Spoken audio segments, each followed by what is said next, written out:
This is an Evergreen Media Network studio production.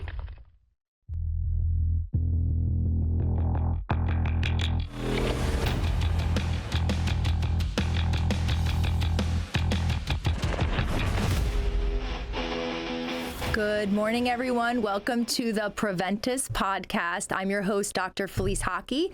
I'm alone today. My husband did not join us for this podcast, but that's okay. I have a phenomenal replacement for him.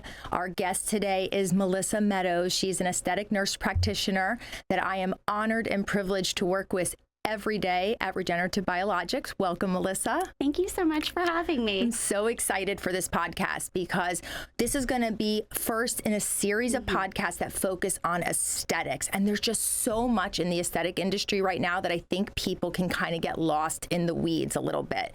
So I really thought what we do is kind of put together a series and maybe start off with just kind of an introduction to who you are, some aesthetic introduction, and then a focus on fillers and neuromodulators like Botox. So tell us a little bit about yourself. Well, thanks for having me. This has been long overdue. I love talking skincare and all beauty regimens with you. So I think Dr. Brett probably appreciates that I'm here this morning. He definitely does. Trust me.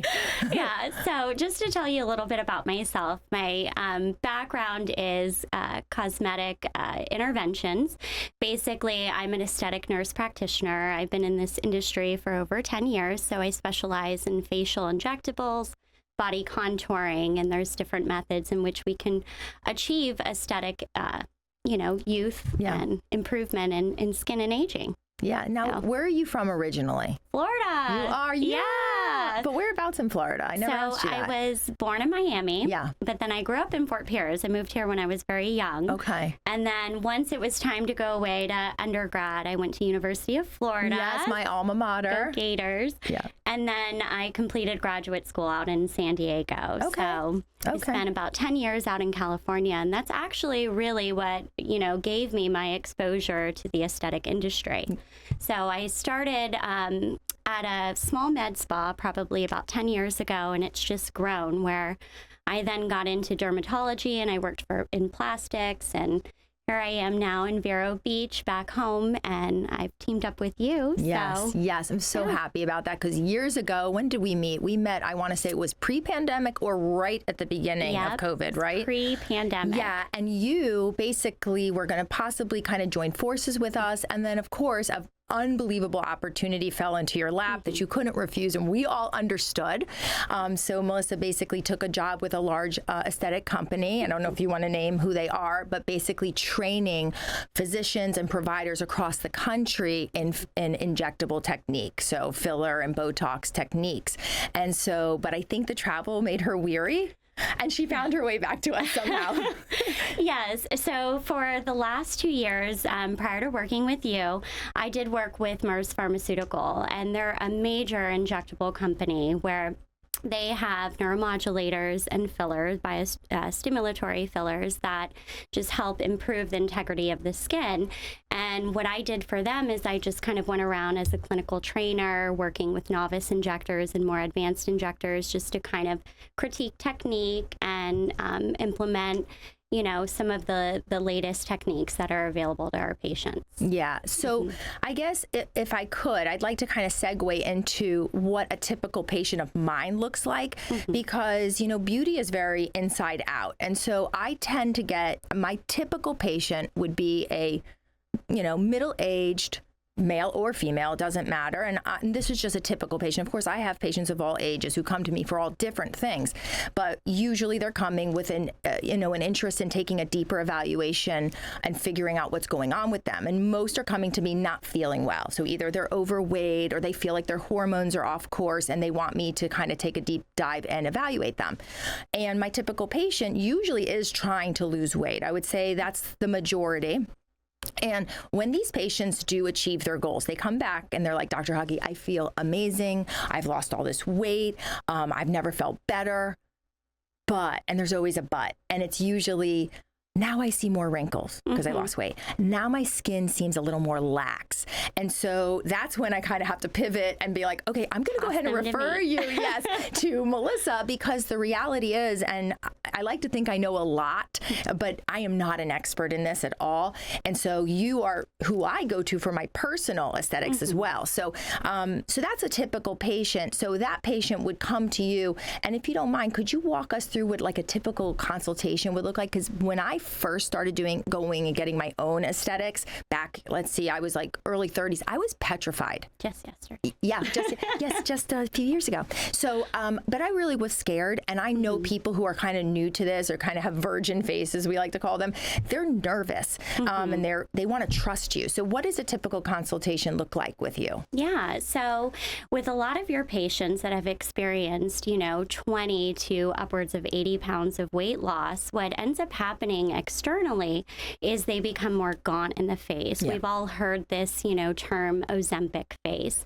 So the synergy between you and I is perfect. I mean, you fix the internal, which aging, which is signs of aging within the face, actually are genetically driven. They're due to hormonal imbalances or maybe lifestyle choices. So when you get everything in tune with your patients, then you send them over to me and I kind of match the insides to, their external presentation.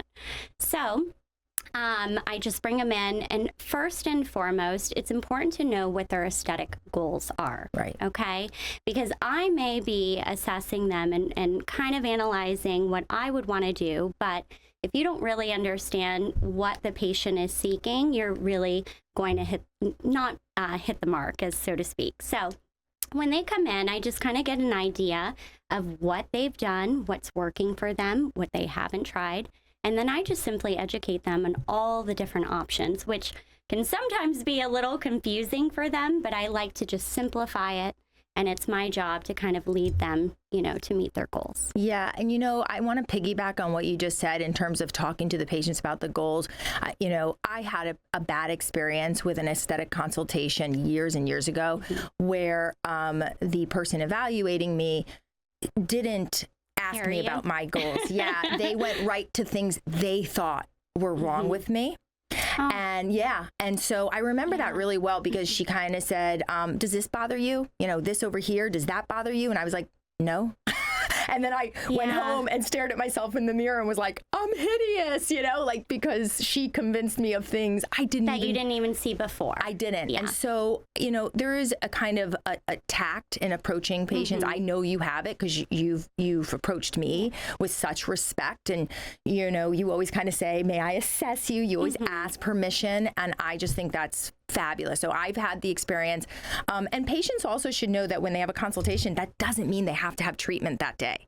Absolutely. Right. It's really important just to meet your provider and see if you synergize well with them. And I always say it's important to look at your provider and, how they look is really going to dictate maybe the way they visually assess you as well and what they might recommend for your treatment. So that's first and foremost very important.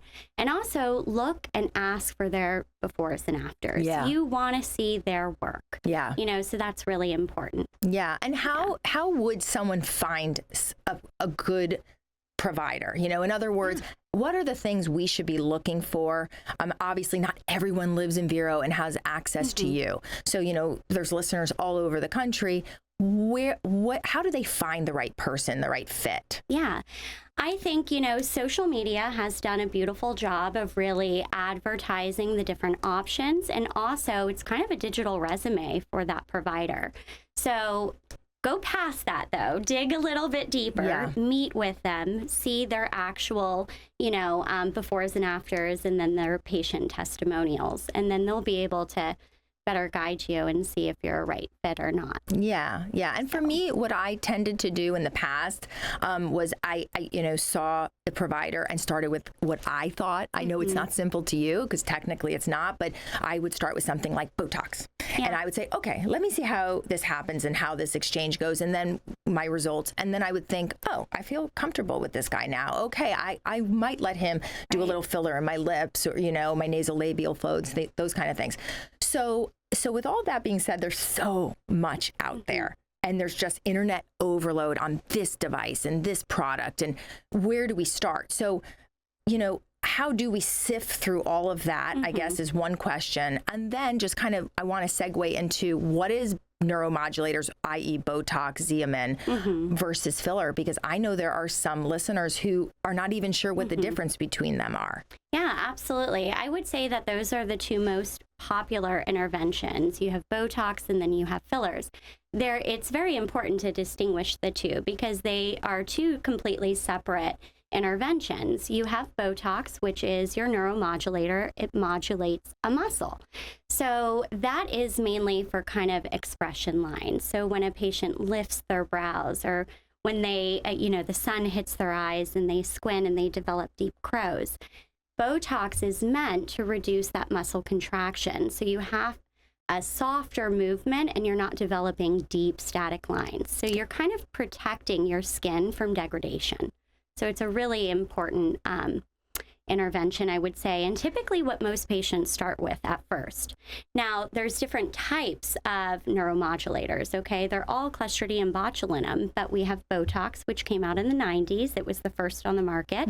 Then we had Dysport, Xeomin. We now have Jeuveau and Doxify. So it's really important when you're speaking with a patient to kind of educate them on why you're using which product and what's right for them. Okay. Yeah. Okay. So, and is there a point at which I kind of call it like a point of no return? So if you have kind of forehead lines and you are, let's say, in your late 60s and 70s and never had Botox before, is that going to, doing Botox at that age, is it going to get rid of it? Because, you see all these girls, especially on like Instagram and social media, they're starting with Botox late 20s, early 30s as a preventative method. What do you do with the patient who's waited a while and wants to do it later in life? Yeah, that's an excellent point because I always say you're never too young. It's all about, I use the analogy, it's like telling an athletic person they don't need to work out. Right. They actually, consistency is key. Even with that, when we talk skin fitness, it's the same.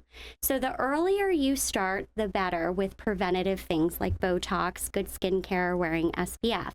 Now, when we get into our older decades of like 60s and 70s, I always say you are never too far gone. I mean, when your patients are coming to you 45 pounds overweight, we've got to start somewhere, right? Yes. So I tell them slow and steady. We didn't get here overnight. We're going to start with Botox. And then there's other interventions, such as filler, laser, microneedling, things like that, that can just kind of improve the overall health of the skin. So in kind of distinguishing Botox and filler, filler is one of the most beautiful corrections, okay? It's immediate gratification, and there's different types of fillers, okay? You've got your hyaluronic acids, which are your Juvederms, your Restylans. Hyaluronic acid is a beautiful product. It's a polysaccharide. It's located in every cell of the body. It just naturally exists throughout the body. And basically what it does is it draws in water. So it hydrates the tissue. It plumps it. It makes it look more supple. Then you've got other fillers such as Sculptra, Radiesse, that are kind of categorized as biostimulators. So you've got Sculptra, which is L-lactic acid, which drives endogenous collagen. And then you've got your Radiesse, which is calcium hydroxyapatite, which is also a biostimulator. It not only builds endogenous collagen, which is the thickness of your skin, it's also going to produce elastin, which is that nice retraction. Okay, wow. So there's different fillers that, exist in order to fill lips, create a jawline revision, and going to a provider that is aware of all the options and knows which one is good for each patient is the key. And then there's all different kinds of techniques, because I know on me you've done diluted Radiesse before, and kind of put it through my face, and it really kind of helped with my skin texture. I mean, everything really improved. It's really amazing, the different techniques, and also different techniques with neuromodulators that you can use. I mean, it's only FDA approved for the forehead, correct? Yeah, so, and glabella line, so between the brows. But, I mean, we use it on label and off label. And what I mean by off label is there's other areas of the face that we use that aren't FDA approved, okay? you've got different types of muscles, okay? You've got levator muscles and you've got muscles that depress. So in the face specifically, when we talk about the forehead, that's a levator muscle. So when we inject that with the neurotoxin, it just relaxes, okay? Has the potential to drop brows, so you want to be a little bit more conservative in that area. Now, when we work into the lower face, you've got a lot of depressor muscles, okay? Specifically speaking, the platysmal, that thin sheet of muscle that, layers across the neck. It attaches to the mandible. And then also you've got one that your depressor angular oris muscle and actually downturns corners. So your patients come in and say, I just have this resting, face. And I say, that's not your fault, I promise, but these are the muscles that are responsible, and adding a little bit of tox there will just gently release that, elevate it, and elongate the neck and upturn corners.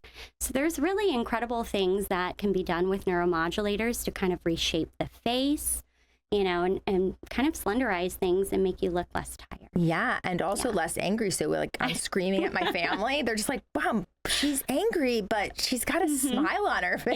Yeah. I always say, you'll hear it in my voice, you won't see it on my face. So. And then there's also kind of levels of how far people want to go. I mean, there are people who do not want to see one line in their head, okay? And they don't really even want expression. I'm not in that camp. I'm more of, I want my eyebrows to raise. I want to show some expression, but I don't like the static lines that go across my forehead. So you can kind of work with each patient in terms of, hey, what fits for you and your desires. Of course, I'm sure you've had patients before who come to you and are like, I want these giant lips. And then you're kind of at, a difficult point because you don't really want to do that because that is your work. They're presenting you when they go out on the street and people say, hey, who did your lips? And they say you know that most people don't like that. So what do you do in those cases? I'm just curious. Yeah, I mean, beauty is very subjective. I mean, you have, some patients that are seeking that very transformative correction, that want that very large lip plump, and others that want it more subtle. It's funny, I'll have a lot of patients come in and they say, I don't want to look different, And I say, well, you just saved yourself some money. But I always say, I am here to make you age gracefully. I'm not trying to make you look different. I'm just trying to restore volume that we are losing over time due to, our hormone imbalances or things like that. So it's important to, I think, age gracefully and really address the things that, our face is our face to the world. You know, it's how we carry ourselves. We look a certain way, we feel a certain way, and we carry ourselves a certain way. So. Yeah, and it's funny you say that because years and years ago, I mean, we're talking probably 10 years ago or so, what really kind of drew my interest into hormone, medicine and learning it, were patients. So I was just in conventional medical care and, I was doing some weight loss medicine as well, but I wasn't really dabbling in the functional medicine route with hormone replacement, et cetera. And I would have patient after patient, in particular one sticks up in my head, who was 78 years old. And every time she came to see me, she was really just like a once a year patient, every 6-month patient.